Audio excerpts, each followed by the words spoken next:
పైల్స్లో bleeding అనే లక్షణం ముఖ్యంగా చూస్తాం. అది పెయిన్ వల్ల అసోసియేటెడ్ పెయిన్ అన్నా ఉండొచ్చు, పెయిన్ లేకుండా కూడా ఉండొచ్చు. సో జనరల్గా మనం ఓవరాల్గా అంటే పైల్సా ఫిషరా అనే డిఫరెన్సియేషన్ చూసేటప్పుడు పెయిన్ ఉండి బ్లీడింగ్ అయితే అది ఫిషర్ అని, పెయిన్ లేకుండానే బ్లీడింగ్ అయితే అది పైల్స్ అని సాధారణంగా అంటే సింపుల్ వేలో చెప్పాలంటే ఇలా డిఫరెన్షియేట్ చేస్తాం. అట్లని చెప్పి హెమరాయిడ్స్లో పెయిన్ రాదని కాదు, మోస్ట్ లైక్లీ అటు రాదు.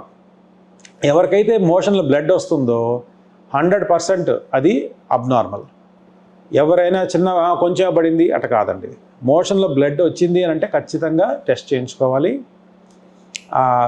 మొదట ఒక డాక్టర్ దగ్గర చూపించుకున్న తర్వాత అవసరమైతే కొలనోస్కోపీ, సిగ్మాయిడోస్కోపీ, కొలనోస్కోపీ అని టెస్ట్ కూడా చేయించుకోవాలి. ఎందుకంటే క్యాన్సర్స్ ఉండే వాళ్ళకు కూడా ఇలా హెమరాయిడ్స్ కానీ పైల్స్ కానీ వచ్చే అవకాశం ఉంది, లేదా బ్లీడింగ్ అయ్యే అవకాశం ఉంది.